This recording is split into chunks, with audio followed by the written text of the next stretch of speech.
Hello, hello. Good morning, guys. Happy Monday. I hope your week went well on last week. Hope your um, week will be well this week. Appreciate you stopping by, taking this moment to be with us to start this week off with us at the Way App Ministries. And if you don't know, my name is Minister Jeremiah Cross, one of the ministers here at the Way App Ministries, along with Pastor James and my wife, Minister Dominique Cross, who also bring devotionals throughout the week. Truly appreciate you being here each and every day that you can make it at 7 a.m. Central, 8 a.m. Eastern, and we really do appreciate it. And if you don't mind, go ahead and say hello and good morning down in the comments and talk amongst, fellow worshipers. And, hopefully you can make a new friend. Really appreciate it and all the engagement that we get. So let's go ahead and get right into it, into debate today's devotional. Today's devotional, the devotional that I have for today, comes from the book of Matthew. I love the book of Matthew. If you've watched my devotions, you've probably seen me in the book of Matthew a lot. And I'm in Matthew 5, chapter 5 and 14. This I actually got from the devotional. So if you use YouVersion, you probably saw it on Sunday. It was the verse of the day on Sunday. And that scripture was Matthew 5 and 4. And I'm going to read it from the New King James Version. It reads like this: You are the light of the world. A city that is set on a hill cannot be hidden. Let me also read the 15th verse, just for a little context. Nor do they light a lamp and put it under a basket, but on a lampstand, and it gives light to all who are in the house. So this verse, if we go ahead and break it down, where it first starts off talking about you are the light of the world. First, Jesus is given a parable. If you do not know, the book of Matthew is full of parables. And typically, when Jesus was giving his different sermons, he always spoke in parables.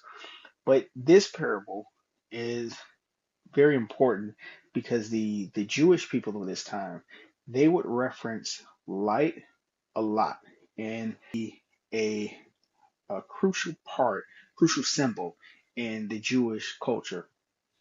It would be equivalent to the way American culture always talks about freedom. We love having, America, land of the free, home of the brave.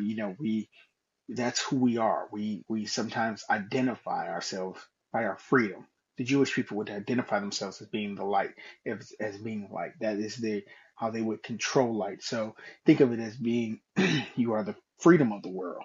That would be kind of to them, or as Greek culture would, they really prize knowledge. They would consider knowledge to be their most important attribute. So that is the first part of that, how they would, conceptualize the word light and how they would use it as a symbol. And when Jesus was saying that he was the light, or I'm sorry, when he was speaking, you are the light of the world, he was talking to the Christian people. We are supposed to be the light wherever we go. We become the light of that environment. So when you have Jesus in your heart, he's letting us know that because he is the light and because he goes around with us and we carry that light with us, then wherever we go becomes bright again. It becomes, we become a shining beacon of hope for people. That's what we should be doing as Christians. We should be dispelling darkness. If you think about it, darkness is the absence of light. In other words, sin is the absence of God. It's not being one with Christ and not being one with who God is.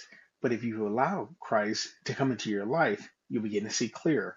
A lot of times when you have dark times in your life, it's because you've allowed God to not be a part of your life. You've tried to move on without him. You've tried to do things on your own and not be with him. And God is like, I'm not away from you. I'm not hiding from you. You just chose to go a different path. And that's why that's how the second part ties in, where it says a city that is set on a hill cannot be hidden. He's letting us know that God isn't hiding from us. He's not hiding what he has from us. He's not hiding, the same way a city. that's set up on a hill. In other words, when you have a big city, if you've ever driven on a road trip and you go through these times where you don't see anything but like farmland and and maybe cows and a couple ponds and fields and not a whole lot going around. That's usually on the countryside. But once you get to a big city, like if you pull up towards a Houston, you can see it from miles away. It's not hidden. It's nowhere, it has nowhere to hide because it has the tall buildings. It's been set up in a way where it's elevated from the places around it. Whereas you can see it from a far distance. So you know that you're getting close to it. That's how God is. He's like, I'm not hiding from you. I'm sitting there like a hill, like a city sitting on top of the hill. You can see me from a long distance away. You know I'm there. So if you're not choosing to go where God is, that's you choosing to be stuck in darkness. That's you choosing the path that you have instead of following His. And so Jesus wants us to know that we should be able to be that light for others. We should also be that light for other people. When we come into the knowledge of Christ, when we come into what God has for us, we should be able to carry our light around other people. And we're not hiding from the world. We're not hiding our faith from people.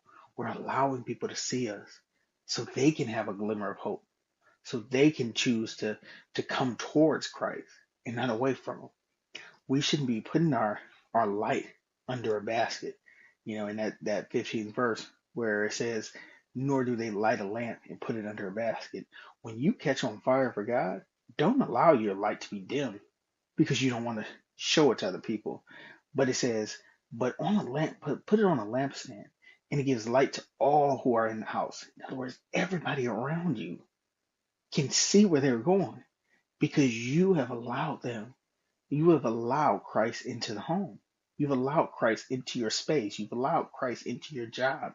You've allowed Christ into your friends group, into your friends chat. Put Christ wherever it needs to be. Put Christ there. And don't be afraid. He said, I don't want to hide from you. I want people to know that they have a choice, that they have a choice to choose me, turn from their wicked ways. They can come back to me, but you have to bring them the light. And that's why we have to be that light. That's why I say it's so important because it says we are the light of the world. We're that. Think of it as there's no uh, freedom without light. There's no freedom without God. So we are. We can be the freedom to the world. We can be the light to the world.